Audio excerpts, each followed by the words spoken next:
Welcome back. آج Christmas ہے لیکن ہمیں جو ہے جو ماضی قریب کا ایک واقعہ ہے اسے بھی آج یاد رکھنا چاہیے. 16 اگست کو جڑاوالا سینٹرل پنجاب میں وہاں قرآن کی بے حرمتی کے الزام میں پوری مسیحی آبادی کو لپیٹ لیا گیا. جو بلوائی تھے انہوں نے 22 چرچ اور بہت سے گھر نذر آتش کر دیے. پوری کرسچن کمیونٹی کو گھر بار چھوڑ کے بھاگنا پڑا. کھلے میدانوں اور کھیتوں میں کئی دن کے لیے پناہ لینی پڑی. اس ہلڑ بازی میں 9 پولیس اہلکار بھی اپنے فرائض نبھاتے ہوئے زخمی ہوئے. 350 گرفتاریاں ہوئیں. ان میں سے 1/4 یعنی 1/4 اب بھی جیل میں ہیں اور مقامی انتظامیہ کہتی ہے کہ جنوری-فروری میں ان کے خلاف باقاعدہ فرد جرم عائد کی جائے گی. سرکار نے اس دوران کہا ہے کہ اس نے 78 متاثرہ خاندان جو ہیں آئیڈینٹیفائی کیے جن کے مکانات کو بری طرح نقصان پہنچا تھا اور ان مکانات کی تعمیر و مرمت کے لیے فی کنبہ 20 لاکھ روپے ادا کر دیے گئے ہیں. مگر متاثرین کہتے ہیں کہ آج کل کے زمانے میں 20 لاکھ روپے میں آپ کتنے کمرے بنا سکتے ہیں جبکہ پورے 2 منزلہ گھر جو ہیں وہ سیاہ پڑے ہیں دھوئیں سے. خیراتی اداروں اور NGOز نے بھی ان متاثرین کی مدد کی ہے. کچھ مقامی مساجد میں بھی عطیات جمع کرنے کے لیے خصوصی پروگرام ہوئے ہیں. بظاہر سب کچھ خاصی حد تک نارمل نظر آتا ہے سوائے اس ڈر کے جو دلوں سے نہیں نکل پا رہا، کیونکہ بھروسہ وہ پرندہ ہے جو ایک بار اڑ جائے تو پھر دوبارہ ڈال پہ بیٹھنے میں خاصا وقت لیتا ہے. اس موقع پہ کچھ بچوں نے اپنے چھوٹے موٹے جلوس جو ہیں جڑاوالا کی گلیوں میں نکالے ہیں. جو روایتی ایک جو کیرل گایا جاتا ہے وہ ڈھول وغیرہ کے ساتھ، لیکن یہ ہے کہ وہ پٹاخے بھی چلا رہے تھے تو پٹاخوں سے ان کی مائیں زیادہ پریشان تھیں کہ یہ کیا ہو رہا ہے. تو ابھی بھی انسیکیورٹی نہیں بالکل. اور اس بات کی تصدیق مشیل چودھری صاحبہ بھی کرتی ہیں. آپ صدر ہیں آئرس اور سیشل چودھری فاؤنڈیشن کی. آپ کو پتہ ہے ایک فلاحی تنظیم ہے اور خاص طور پر جڑاوالا میں انہوں نے بہت کام کیا. انفیکٹ اس واقعے کے ٹھیک 4 ماہ بعد یعنی کہ 16 دسمبر کو وہاں پر ایک کرسمس میلے کا بھی انتظام کیا آئرس اور سیشل چودھری فاؤنڈیشن نے. اس کا مقصد یہ تھا کہ کچھ تھوڑی سی لوگوں کو خوشی منانے کا موقع ملے، تھوڑا سا ان کا دل بہلایا جائے اور خاص طور پر بچوں کا ذہن کہیں اور لگایا جائے. میری ابھی بات ہوئی تھی مشیل صاحبہ سے تو میں ان سے پوچھا کہ آج جڑاوالا کرسمس کس طرح منائی جا رہی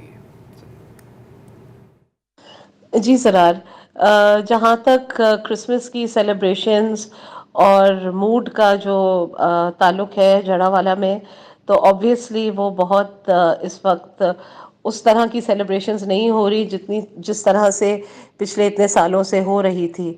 تو خوف بھی ہے، بچوں میں بھی خوف ہے، بڑوں میں بھی خوف ہے. آف کورس جو کرسمس ہے وہ اپنے ساتھ خوشیاں لے کے آتا ہے اور کرسمس کا تہوار اس طرح کا ہوتا ہے کہ وہ ویسے جو اسپرٹس کو اپلفٹ کرتا ضرور ہے، بٹ انفارچونیٹلی اس وقت جڑاوالا میں وہ موڈ نہیں ہے. جو وہاں کے ریزیڈنٹس ہیں جن کے ساتھ یہ حادثہ ہوا تھا 16 اگست کو، وہ خوف میں ہیں. وہ اپنے مطلب ظاہری بات ہے اپنے گھروں میں نہیں ہے. کچھ گھروں میں ہیں، کچھ گھروں میں نہیں ہے. سو وہ کنسرن بھی ہے. تو وہ اس طرح کا موڈ نہیں ہے جڑاوالا میں. تو جڑاوالا میں جو اس سال کا کرسمس ہے وہ ایک بہت مختلف قسم کا کرسمس ہے. وہ خوف میں منایا جا رہا ہے، انسرٹینٹی میں منایا جا رہا ہے. ان کو نہیں پتا کہ کب کیا ہو سکتا ہے.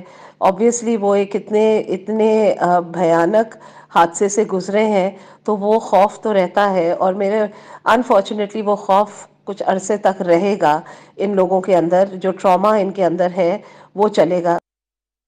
جب ٹراما تو اپنی جگہ، یہ ابھی جیسے وسعت بتا رہے تھے کہ بہت گھر ہیں جن کی ابھی تعمیر نہیں ہو سکے, دوبارہ صحیح نہیں ہو سکے, اور بہت لوگ ہیں جو اور جگہوں میں رہ رہے ہیں. تو مشیل صاحبہ سے یہ بھی پوچھا کہ گرجے تو تقریباً سب کے سب ہی دوبارہ تعمیر ہو گئے ہیں, ان کی ریپیئر مکمل ہو گیا ہے, لیکن جہاں تک لوگوں کی گھروں کی بات ہے وہ بات کہاں تک پہنچی ہے؟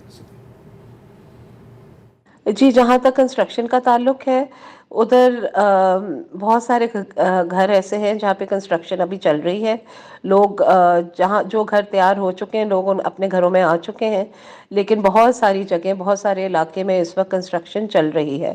سو آبویسلی لوگ جو ہے وہ میک شفٹ ارینجمنٹ میں رہ رہے ہیں. کچھ لوگوں نے کچھ چھوٹے جگہ لے لی ہیں رینٹ پہ, ادھر رہ رہے ہیں جب تک ان کے گھر تیار ہو جائیں. دوسری بات یہ ہے کہ جو میں ہائی لائٹ کرنا چاہتی ہوں یہاں پہ, بہت زیادہ فیئر ہے لوگوں میں, اور خاص طور پہ بچوں میں. ہر بچے کو پتا ہے, چاہے وہ چھوٹا بچہ ہو یا بڑا بچہ ہو, ہر بچے کو پتا ہے کہ 16 اگست کو کیا ہوا تھا جڑاوالا میں. پرٹیکولرلی ایک بچہ ہے جو صرف 3 سال کا ہے, وہ ابھی اسکول بھی نہیں جاتا, اس سے بھی آپ اگر پوچھیں کہ 16 اگست کو کیا ہوا تھا جڑاوالا میں, وہ بھی آپ کو کہانی سنا دے گا کہ ان کے ساتھ کیا ہوا, وچ از ویری ویری انفارچونیٹ. میں ہمیشہ کہتی ہوں کہ اس طرح کے انسیڈنٹس میں جو سائیکولوجیکل ڈیمیج ہوتا ہے, وہ مٹیریل ڈیمیج جو ہے وہ تو ہو جاتا ہے, کمپنسیٹ ہو جاتا ہے, لیکن جو سائیکولوجیکل ڈیمیج ہوتا ہے اس کو کمپنسیٹ کرنے کے لیے, اس کو ایڈریس کرنے کی بہت زیادہ ضرورت ہے. بچوں کو ہاسٹیلٹی فیس کرنی پڑ رہی ہے, نہ صرف اپنے محلوں میں یا اپنے رہنے والے جگہوں میں, بلکہ بچوں کو اسکول میں ہاسٹیلٹی فیس کرنی پڑ رہی ہے. ان کے کلاس فیلوز سے, ان کے اسکول میں ٹیچرز سے بہت زیادہ ان بچوں کو ہاسٹیلٹی فیس کر رہے ہیں. ان کو ان چیزوں کو ہائی لائٹ کرنے کی بہت ضرورت ہے, ان چیزوں کو ایڈریس کرنے کی بہت ضرورت ہے. ہم تو اپنے اینڈ پہ جو ہم سے ہو سکتا ہے ہم کر رہے ہیں, but this needs to be addressed in a very very serious way. مطلب کہ یہ جس نفرت یا جس مینٹالٹی کی وجہ سے آگ لگی وہ ابھی بھی وہاں پر قائم ہے. انفیکٹ یہ بھی اگر آپ پڑھیں جو کیپٹن علی ضیاء وہاں کے جو سٹی پولیس افسر کہہ رہے ہیں, وہ کہہ رہے ہیں کہ جی ابھی ہمیں کوئی اس طرح کا ثبوت نہیں ملا کہ یہ کوئی طے شدہ منصوبہ تھا یا یہ پلان تھا, یہ ایک دم سپونٹینیسلی ہوا, جو ایک طرح سے اور بھی خطرناک ہے, کیونکہ مختلف رپورٹس یہ مل رہی ہیں کہ اب وہ جو خلا جو ایک پیدا ہو گئی ہے یا جو اور گہری ہو گئی ہے, یہ پھر آنے والے دنوں میں دوبارہ آج کے